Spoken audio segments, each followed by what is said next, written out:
I'm Ken Harbaugh, host of Warriors in Their Own Words.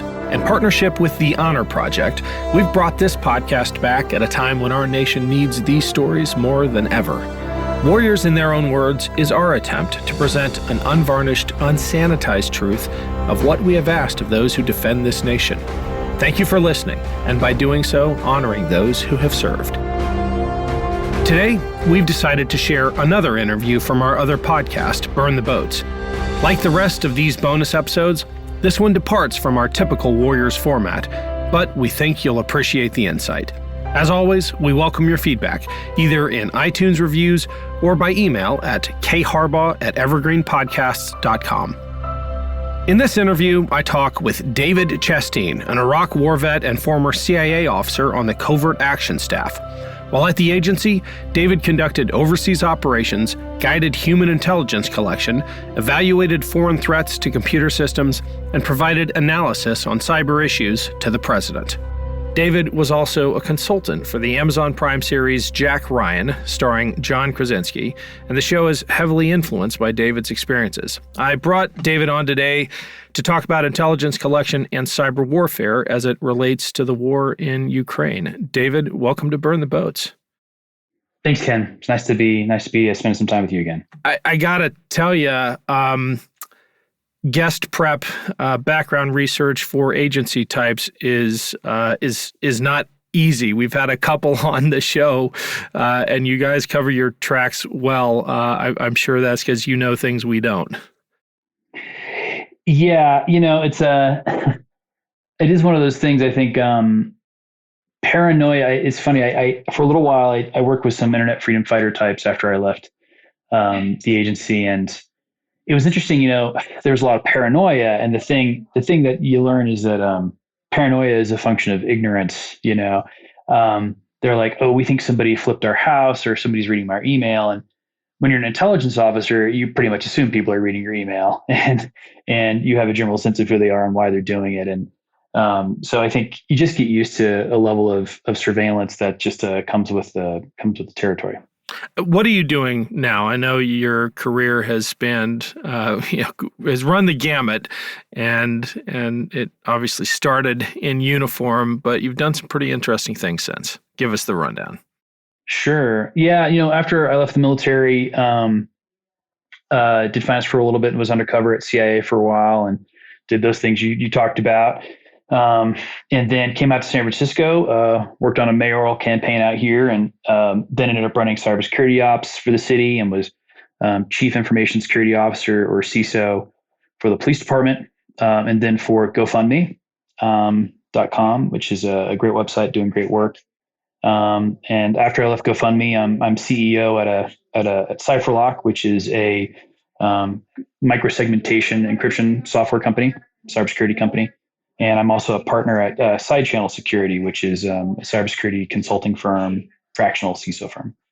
I want to tap that experience for this conversation on the digital battlefield in Ukraine. I mean, we are just seeing image after unforgettable image of the devastation being wrought upon Ukrainian cities by the mass of the Russian army.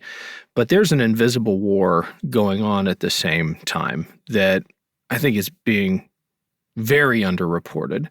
While it does not have the same kinetic impact, it can have devastating effects on life in a modern city. Can you talk about the digital battlefield writ large, and then we'll dive deep into some of the aspects of it? Yeah, I think ever since Stuxnet, there's been a general sense, I think it's started to come out to the public a little bit, that foreign governments have really added cyber warfare as a tool of statecraft. And we in the business kind of differentiate cyber warfare from cyber intelligence as, and cyber intelligence is when you're stealing people's secrets. That's what intelligence officers do, is they find out things you're not supposed to know. Cyber warfare is when you reach out and break things that actually have impact in the physical world.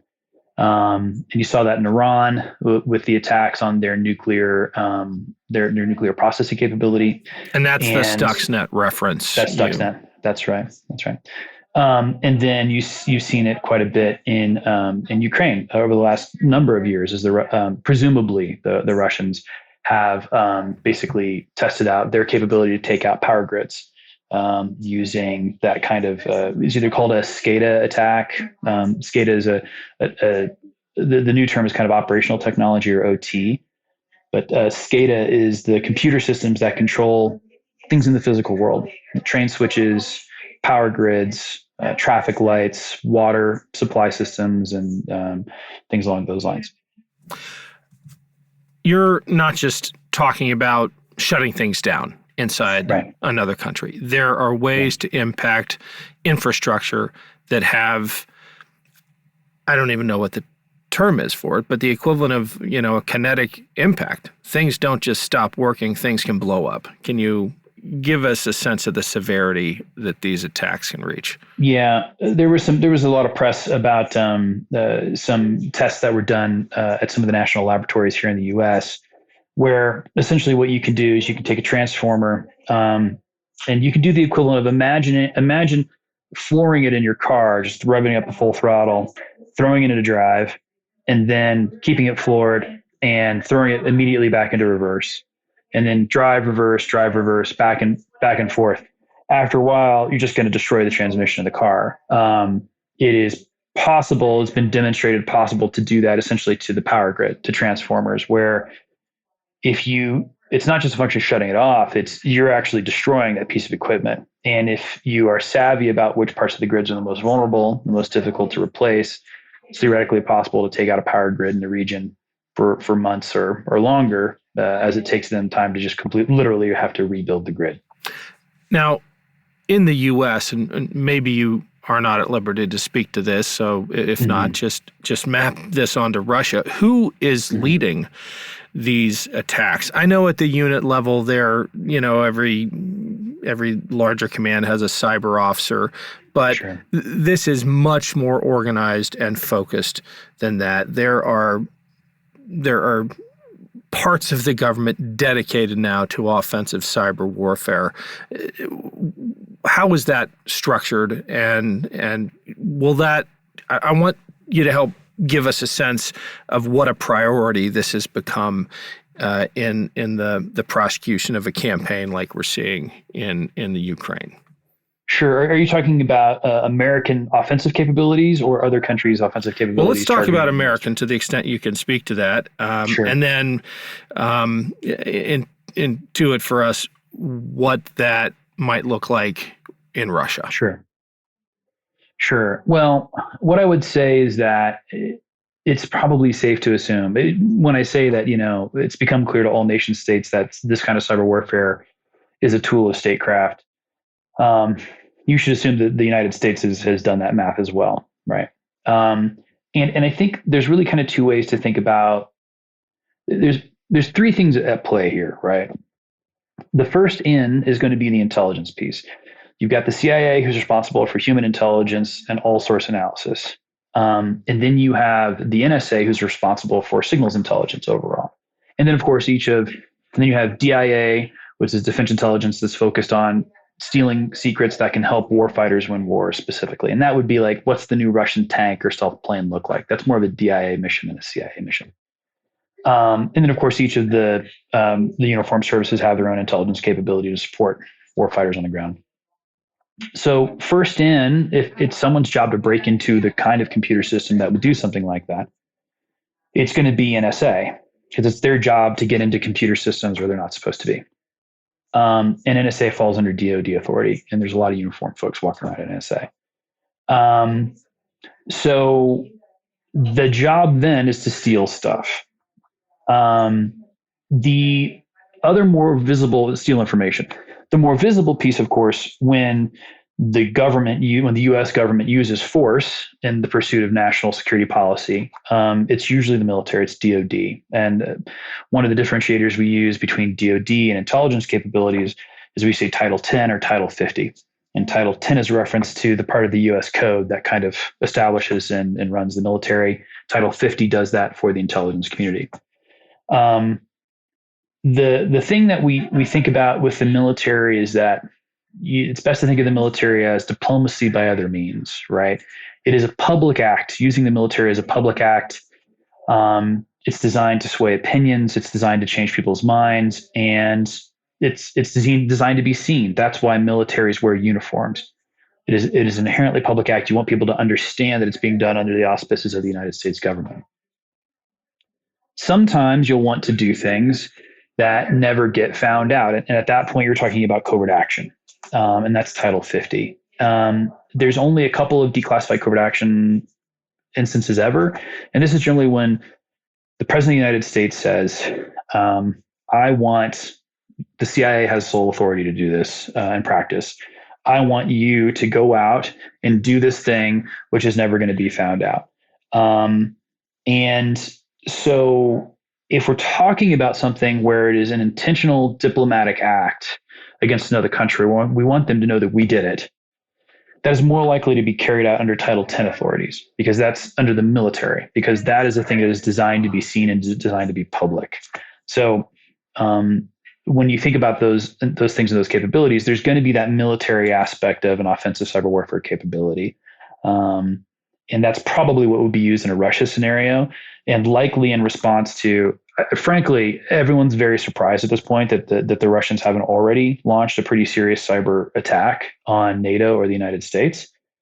There hasn't been anything substantial so far, and I think we're kind of waiting for that to happen.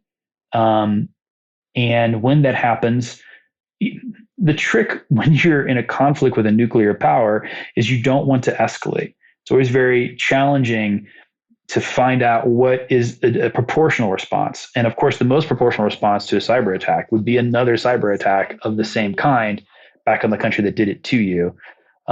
If you have to move into like a physical attack or something else, then you start to run into accidental escalation, which nobody wants. So I think we're probably, but what you need to know about these kinds of attacks is you can't just decide. I remember one time I visited a general early on at Air Force Cyber Command, and he's like, we're looking for a future where we have a hack button and we can push the button and it says hack. And it's like, oh, bless your heart. It doesn't work like that. This stuff takes years of work in advance to put in the tools necessary to have the effect that you want to have when the time comes. So it's safe to assume that work has already been done, so that when the president of the United States says we want to respond in kind, we're able to do that. What do you make of the lack of a massive offensive cyber attack from Russia? Is it really just about their concern over escalation, or is there a capability question?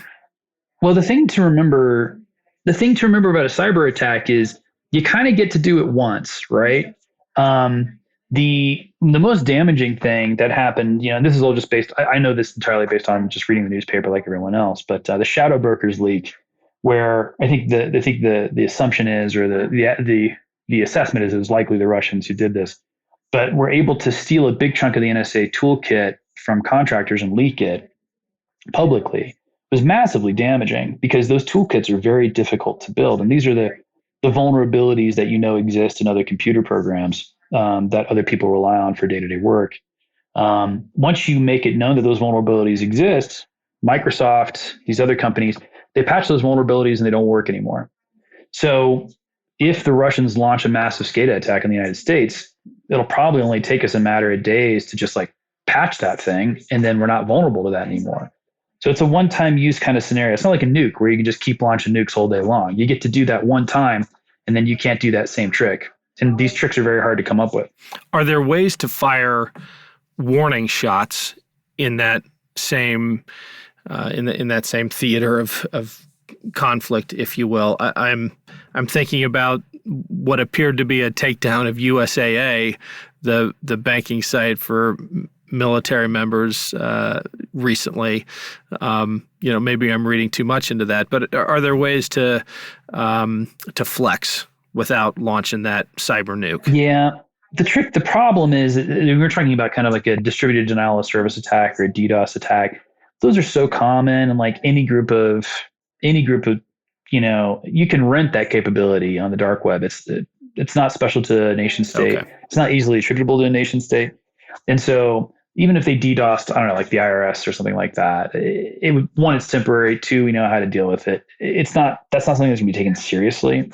This is the thing is you can't really fire a warning shot with something like a SCADA attack, because let's say, all right, we're going to take out the water system or the power grid in like Muncie, Indiana, like some small place where it's like, that's not that big of a deal. It's my hometown, by the way.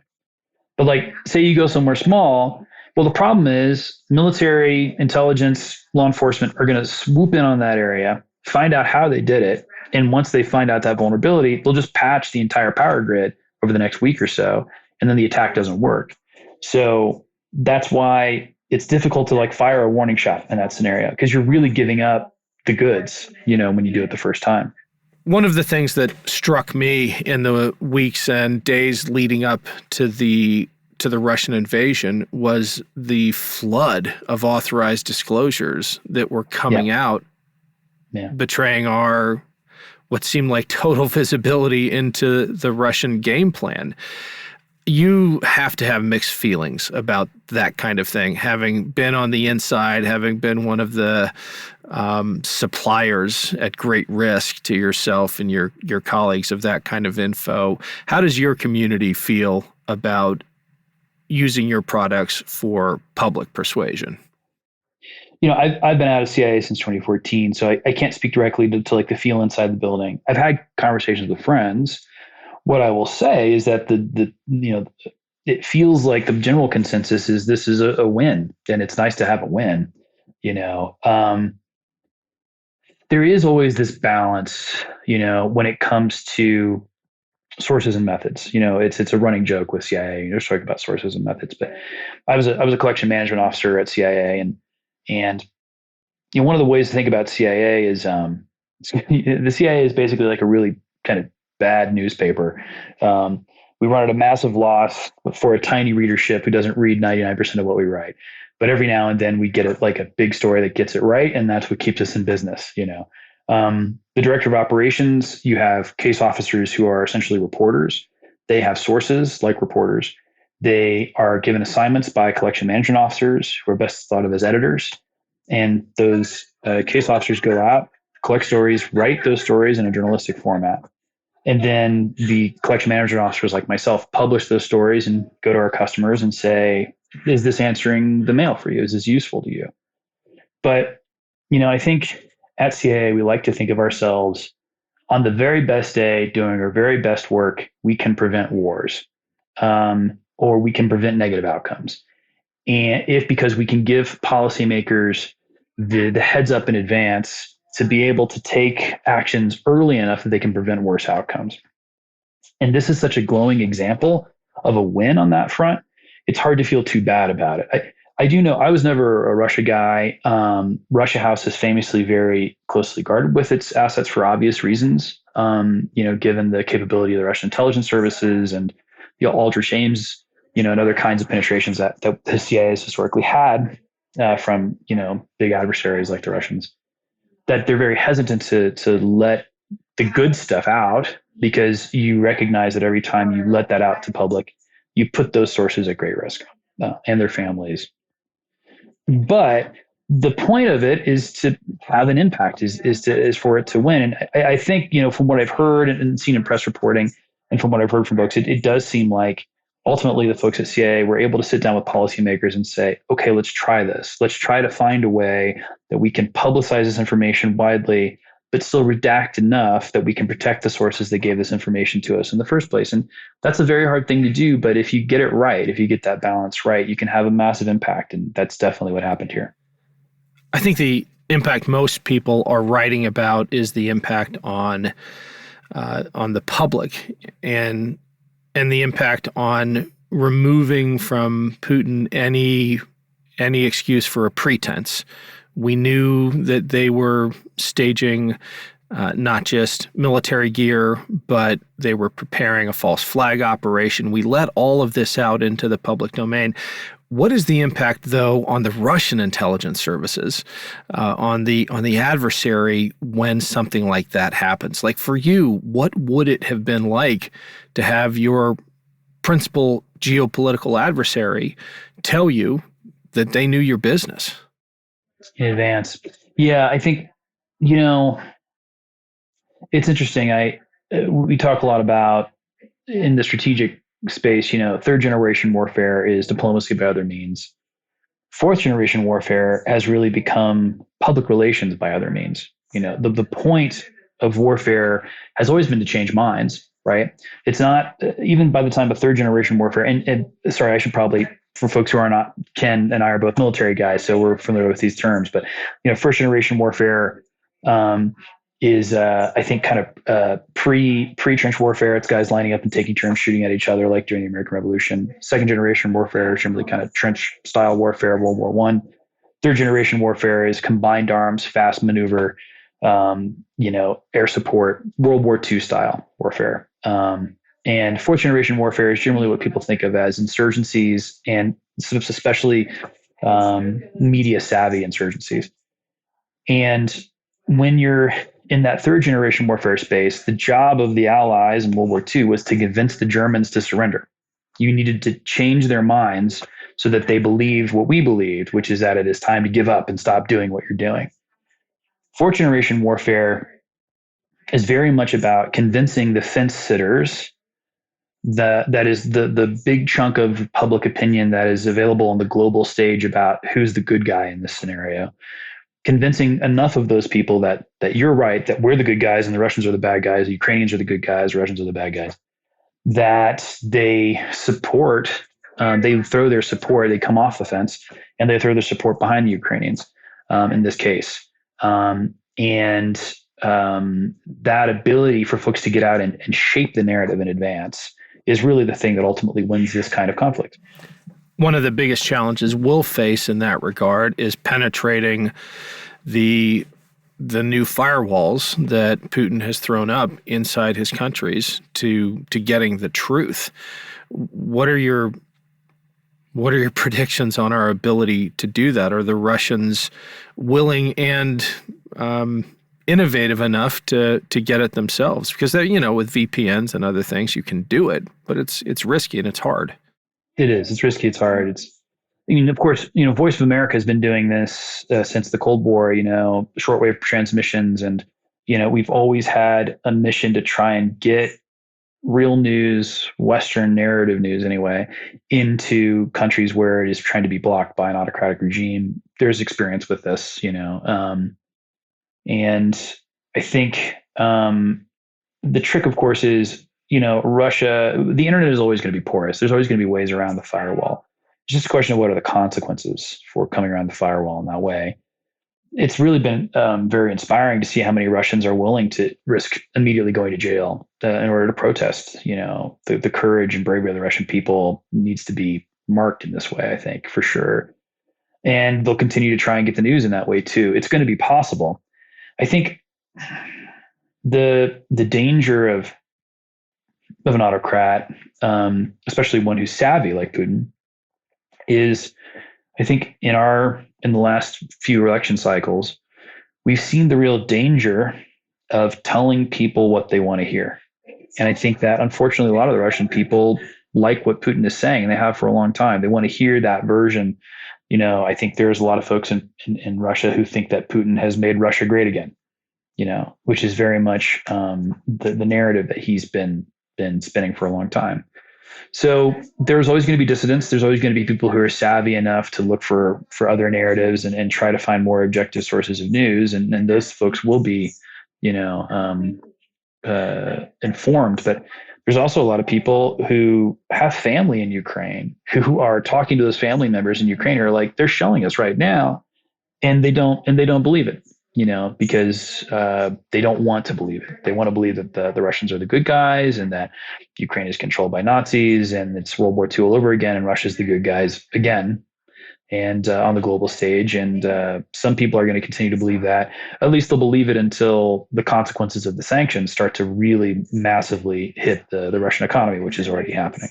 Well, the consequences of the sanctions and young Russians not coming home. I mean, it is really hard to pierce that narrative until the body bags, or lack of body bags, since most of them are being thrown in mass graves or cremated before they get there, until the reality of war sets in.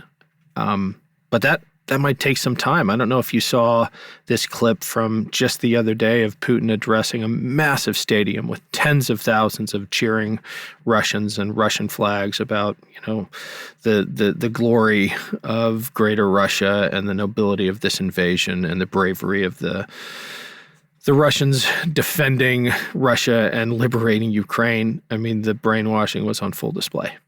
Yeah.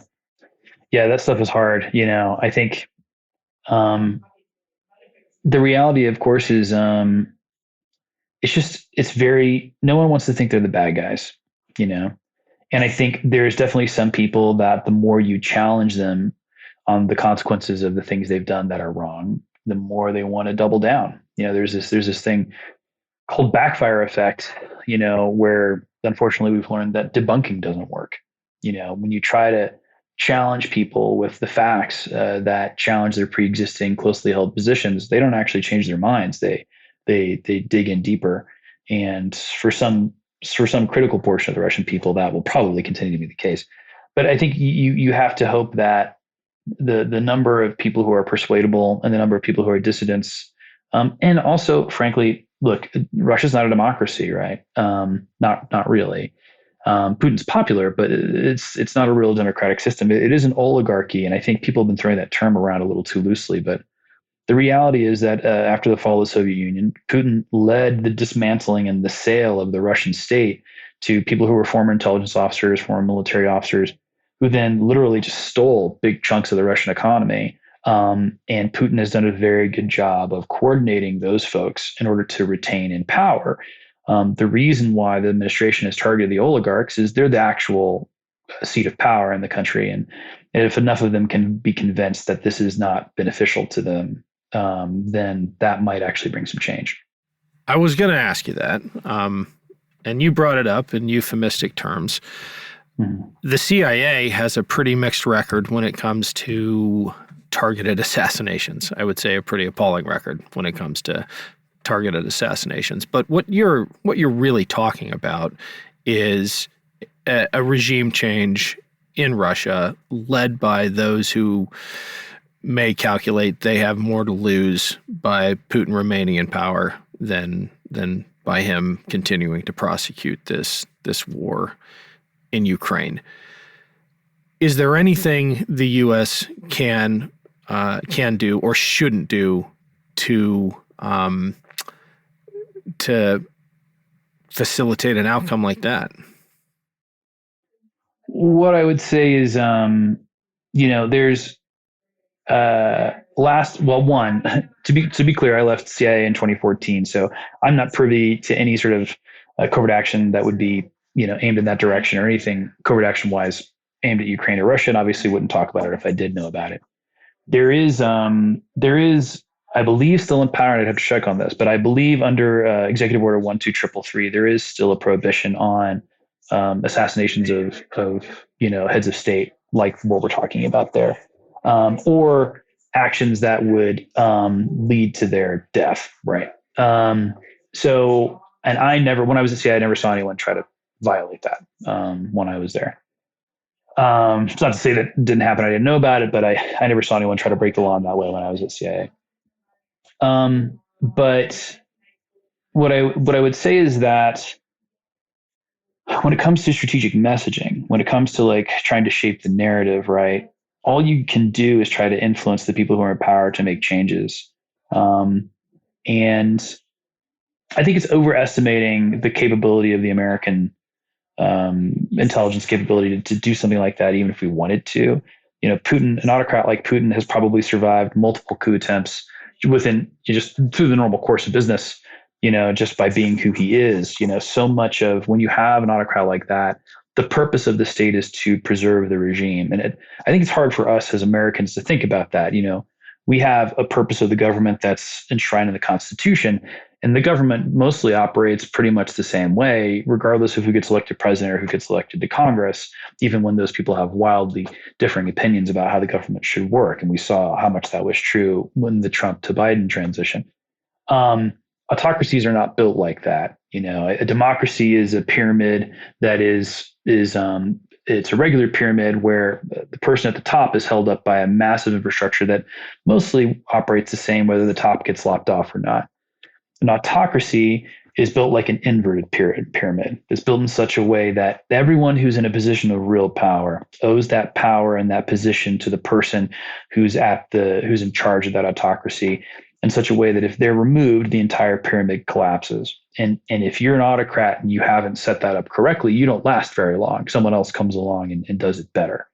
So Putin's very dug in. It'd be very surprising if something like that happened without a lot of people changing their minds about whether or not supporting him is in their best interests overnight. It's a hard one. It's a challenging thing to do. And if someone came to me as, the executive officer of the covert action staff and said, hey, what do you think about trying to do this? That's what I would explain to them. But I think you can change minds over time. Clearly the Russian government has changed drastically in our lifetimes. It can do it again. And nobody lives forever. Like at some point, Putin will die of natural causes. There will be a transition. It's just a question of when and what it looks like.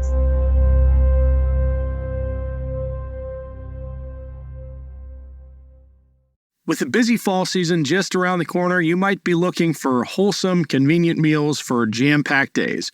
Factor, America's #1 ready-to-eat meal kit, can help you fuel up fast with chef-prepared, dietitian-approved, ready-to-eat meals delivered straight to your door. You'll save time, eat well, and stay on track with your healthy lifestyle. Too busy with your end-of-summer goals to cook but want to make sure you're eating well? With Factor, skip the extra trip to the grocery store and the chopping, prepping, and cleaning up too, while still getting the flavor and nutritional quality you need. Factor's fresh, never-frozen meals are ready in just 2 minutes, so all you have to do is heat and enjoy, then get back to crushing your goals. Level up with Gourmet Plus options prepared to perfection by chefs and ready to eat in record time. Treat yourself to upscale meals with premium ingredients like broccolini, leeks, truffle butter, and asparagus. With Factor, you can rest assured you're making a sustainable choice. We offset 100% of our delivery emissions, source 100% renewable electricity for our production sites and offices, and feature sustainably sourced seafood in our meals. This August, get Factor and enjoy eating well without the hassle. Simply choose your meals and enjoy fresh, flavor-packed meals delivered to your door, ready in just 2 minutes, no prep, no mess. Head to factormeals.com/warriors50 and use code warriors50 to get 50% off. That's code warriors50 at factormeals.com/warriors50 to get 50% off. A news story gets shared by a friend on social media, or you catch a tweet that really makes your blood boil. But how do you separate fact from fiction? That's the premise behind Disinformation, a 10-part series from Evergreen Podcasts and Emergent Risk International coming this fall. Tune into Disinformation wherever you get your podcasts. And remember, don't believe everything you read.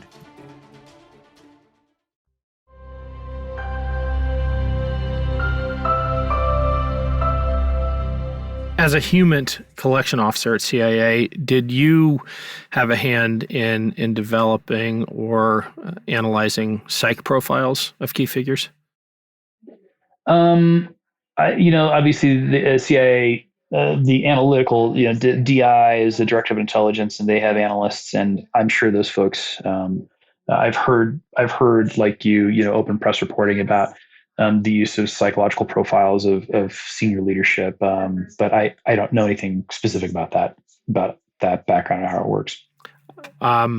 We had our last guest was someone who worked side by side with Putin in St. Petersburg when he was deputy mayor for a while, and was in the room with him for key meetings and just provided some fascinating insight into the vastness of that man's ambition. And honestly, I mean, we haven't released this episode yet, but he did not see what was coming. But looking back, he sees signs of it. I want you to take us inside Ukraine from the perspective of a covert action officer and the importance of intelligence for the warfighter, for those territorial defense forces, for the regular Ukrainian army. I mean, day to day, they're just running and gunning, but Sure. Intelligence is foundational to their ability to succeed. Sure. Yeah, explain for us. Well, again, there's a key difference. I spent the first half of my career doing foreign intelligence, and I spent the later half of my career doing covert action. They're different things, funded with different dollars, and kept very separate for very intentional purposes. The intelligence is when the CIA reports the news, and covert action is when the CIA tries to actually make the news. On the by changing world events, in that way. And so where it comes to the intelligence piece, I think the overall, and again, I'm not read in on any of this stuff. I've been out since 14, but in general, one of the most valuable things we do to support our allies is provide both strategic and share strategic and tactical intelligence. And that's not just CIA. It's actually a lot of the more useful stuff is coming from the other members of the intelligence community, like the military-focused folks who are specifically charged with helping American warfighters win. Those folks can help our allies win as well, and the folks that we're trying to support. And that kind of intelligence is just the normal stuff you would expect, a military intelligence foundation to do. It's troop movements and like where are people where and what are their capabilities and all that stuff that you're going to do your best to try and prepare them with that sort of thing. The covert action piece is different, and covert action is again is something that's not designed to ever be public. I think one of the things that's interesting about how much support that and really honestly, one of the ways in which Putin really screwed up, in my opinion, is by taking the Donbass and taking the Crimea and then waiting a couple of years to take the rest of the country. He both created time for Ukrainian nationalism to build in a way that it had not in a long time, and also created time for NATO and its allies to provide training and equip to the Ukrainian military. You can't just airdrop a bunch of surface-to-air missiles and anti-tank missiles into a conflict and expect them to have an impact. It takes time to train the trainers, train those soldiers how to use those weapons. And over the last couple of years, that's been done very publicly, not by CIA, but by the military, the NATO forces, which is a huge part of the reason why things have gone as well as they have for the Ukrainians under this circumstance. Covert action is when you do that secretly. The secret part is usually there's three broad categories of covert action. There's train and equip, which is one of the big ones. There's strategic messaging, and then there's disruption, which is where you kill people and break things. Those are the three broad categories the CIA has ever done under those authorities, and this is all public knowledge. This is just part of the doctrine of how this is done in the U.S. Code and strategy. But the train and equip piece is mostly when we're teaching other militaries to do what we do. And so when CIA intelligence services do that, it's the same thing on the intel piece. So that's training intelligence officers how to do intelligence and training special forces how to do their jobs well using kind of modern Western techniques and modern Western technology. And you saw that on the overt side in Iraq and Afghanistan, Ken. And you should, generally speaking, if we're working with an ally, it's if someone we support and it makes sense, then most presidents are probably going to look at trying to provide that capability to the intelligence and special forces of the folks we're trying to support as well. How quickly can that ramp up? I mean, I know we have been supporting the Ukrainians in that respect since at least 2014, probably before. Yeah. But obviously, there's a need for a surge now. Yeah. Have you seen that happen? Well, I wouldn't know about it if it had. Not in this case, but in your experience in the past. Yeah. I think what happens is, obviously there's some things you can do quickly. It's like if people need if you just need basic logistics, right? Like beans and bullets and stuff like that, all armies and all folks are ready to take those kinds of things. When it comes to using more advanced capabilities like the anti-aircraft missiles or the anti-tank missiles, it takes time. You gotta train the trainer and get that capability out there. And when it comes to training people how to do human collection and how to do, special operations and insurgency tactics and stuff like that, that all takes a while. It takes a long while, and also it's about building relationships and building trust with people, so that they trust that what you're teaching them is even worthwhile and worth using. And that stuff takes time. But again, weirdly, Putin did us a favor by giving kind of like a multi-year heads up notice that this was coming. So I would assume that a lot of that work has already been underway. What do you make of these reports of multiple foiled assassination attempts against President Zelensky, especially, and this might be just trolling the FSB, but these reports that the Russian Internal Security Service is actually tipping off the Ukrainians that these attacks are coming? That's fascinating, and that's the first I've heard of that. But I do know. I mean, it's obvious at this point that the Russians are very fond of assassinations of people that they don't like or that are inconvenient for the Russian regime. That's certainly consistent with what we've seen so far. I will say, it's interesting talking to folks about this. It's like, I don't think people understand, Ukrainians have family members in Russia and Russians have family members in Ukraine.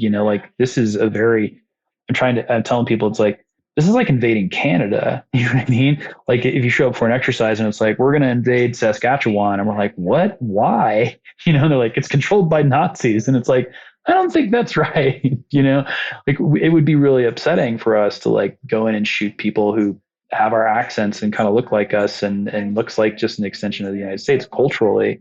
That's kind of what's going on in Ukraine. And so when you're asking your troops to do things, and when you're asking intelligence officers to do things that they find morally questionable, it's interesting. I think there's kind of competing schools of thought about why you get defections and why you get spies from other countries who volunteer to come work for you or provide you with intelligence.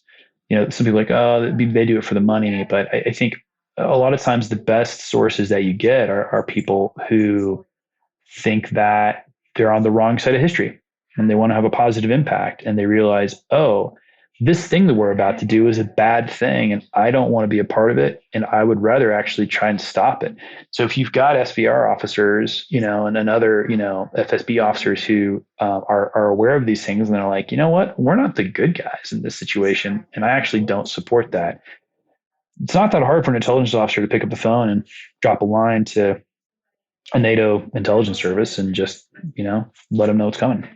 I'm maybe attributing too much here, but as a collections officer, you were managing assets with those kinds of motivations that you had to understand, right? Well, it would be a little more accurate to say that I was managing the efforts of case officers who were managing assets. I was more like the editor at the newspaper rather than a reporter at the newspaper. Got it. Yeah. You served in the military, as did I, and when you're in uniform, there's a definite mind shift between the wartime military and the peacetime military. When the balloon goes up, there's a change in the way you think about your job. Does that exist at CIA as well? Is there a wartime CIA and a peacetime CIA?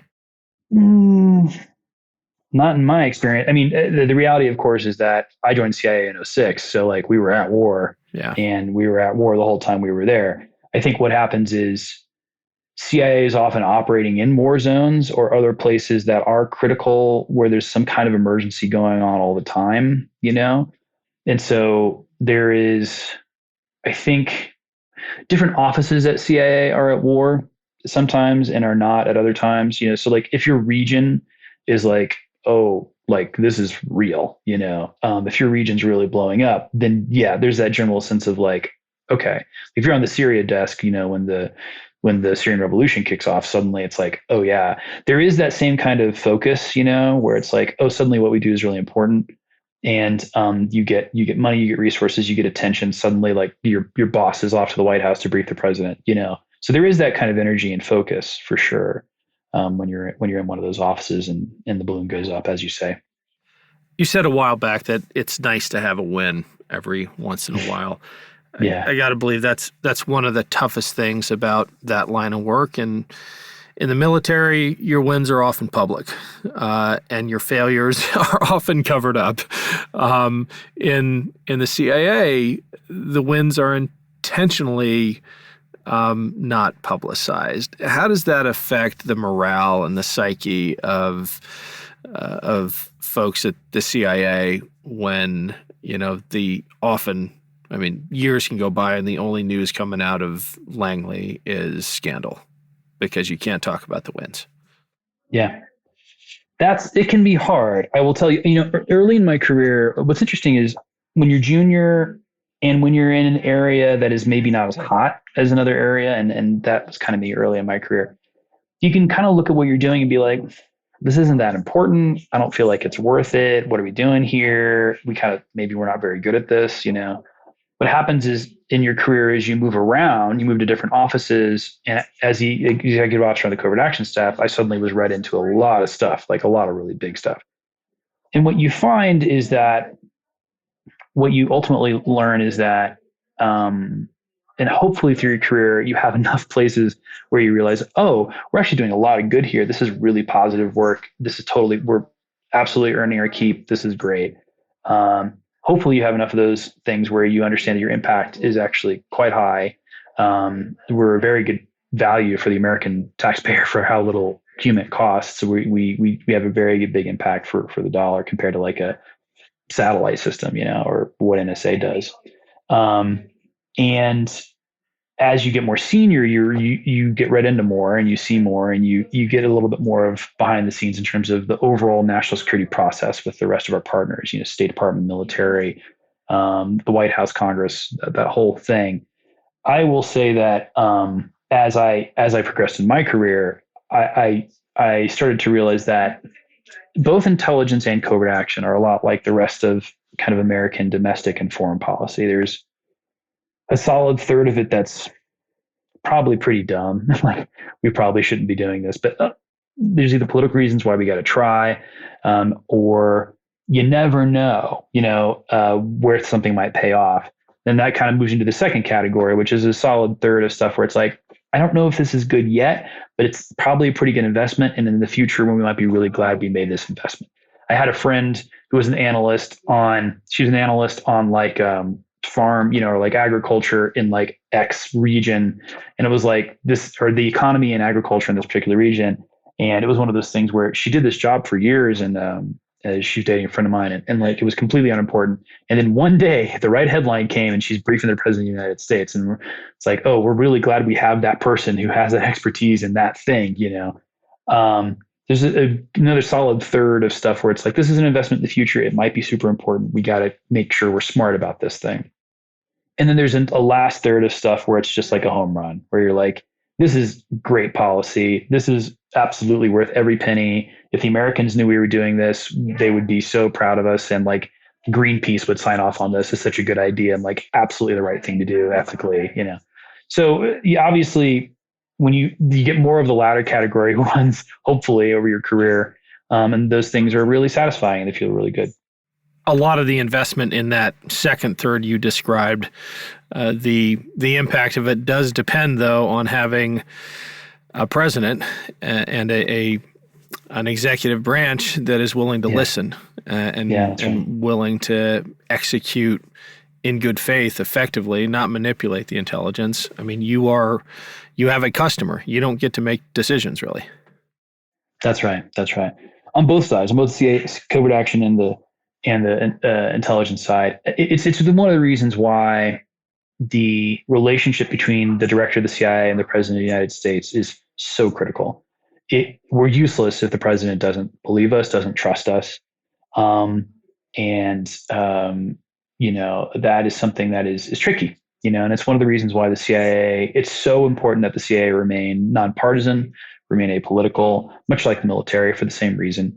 Under our Constitution, if you're going to have that pyramid where the top can swap out and the pyramid still works and is stable, you can't have a Republican president who thinks that there's a Democrat CIA or a Democrat military or a Democrat chairman of the Joint Chiefs of Staff. You gotta be nonpartisan, and that's something that is, I'm proud to say the CIA takes extremely seriously because they know the stakes, they understand the stakes, and you spend that much time in the White House, you get it. It's like we've got to still be taken seriously by the next person in here, regardless of their politics. And the CIA is a funny place. It's actually very politically diverse. I knew a lot of Republicans and Democrats at CIA, but nobody's dumb. Like that's one of the special things about CIA is you're never the smartest guy in the room. There's always some guy or gal who's way smarter than you. And that's one of the special things about working there. But people take that very seriously, the nonpartisan aspect of it. Last question. We have an upcoming interview, a couple days, with someone on the front lines in one of the besieged Ukrainian cities. He's part of the territorial defense forces. What would you say to that person about America's role in this conflict, about our ability to help or not help? Are there any thoughts you'd want to share? Yeah, it's tricky. I mean, one of the things I really like about where we are right now, and look, I have a number of colleagues. I have a number of colleagues actually on the special forces side, mostly military vets, friends of mine, who are on their way right now to go help in person, mostly on their way to Poland, to help in person. And really proud of those guys, and I totally get it. And I think there's some of the expressions that those folks are telling me is, I didn't feel great morally about what we did in Iraq. It was complicated what we did in Afghanistan. It wasn't clean. It wasn't clear cut that we were the good guys, when we were doing a lot of what we were doing there. And this is not like that. The Ukrainians are the good guys and the Russians are the bad guys. And I want to help. I don't like bullies, and it's pretty clear who the bullies are in this case. And those folks are on their way. And I think that my friends at the State Department and CIA and the military who have been able to help in any way have been extremely proud that they've been able to play a part in supporting the Ukrainians who've just been so courageous in all of this, and so are obviously on the right side of history. I haven't seen in my lifetime the American people, and like Republicans too, friends of mine who are Republican. It's the first time in a long time I've seen Americans on both sides of the aisle agree on what we should be doing, So there's definitely the American people support the Ukrainian people all across the board. I just saw a Twitter video today of Presidents Clinton and Bush visiting a Ukrainian church here in the United States to express their support for the Ukrainian people. And I think we're going to do everything we can. It's tricky, because obviously it doesn't help the Ukrainians to start a nuclear conflict. Ukrainians do not win in a nuclear conflict. And so there's this trick of nobody wants a nuclear armed NATO and a nuclear armed Russia shooting at each other. That is a bad plan, and it doesn't help the Ukrainians. So that's the trick: is how do we give them the support they need to defend themselves and to defend their sovereignty while not triggering a nuclear conflict, which is bad for everybody. So it's nuanced. Like a lot of this stuff, it's complicated, especially when you're working in the intelligence and national security space. But I think it's clear the American people support the Ukrainian people, and we'll do everything we can that doesn't cause a disaster to make sure they win. Well, thanks, David. I agree. Been great having you. Let's do it again. I love it. Thanks, Ken, and great to catch up with you a little bit. It's been too long. Likewise. Thanks for listening to Warriors in Their Own Words. If you have any feedback, please email the team at kharbaugh@evergreenpodcasts.com. We're always looking to improve the show. For updates and more, follow us on Twitter at @team_Harbaugh. And if you enjoyed this episode, don't forget to rate and review. Warriors in Their Own Words is a production of Evergreen Podcasts in partnership with the Honor Project. Our producer is Declan Roars. Bridget Coyne is our production director, and Sean Rule-Hoffman is our audio engineer. Special thanks to Evergreen executive producers Joan Andrews, Michael DeAloia, and David Moss. I'm Ken Harbaugh, and this is Warriors in Their Own Words.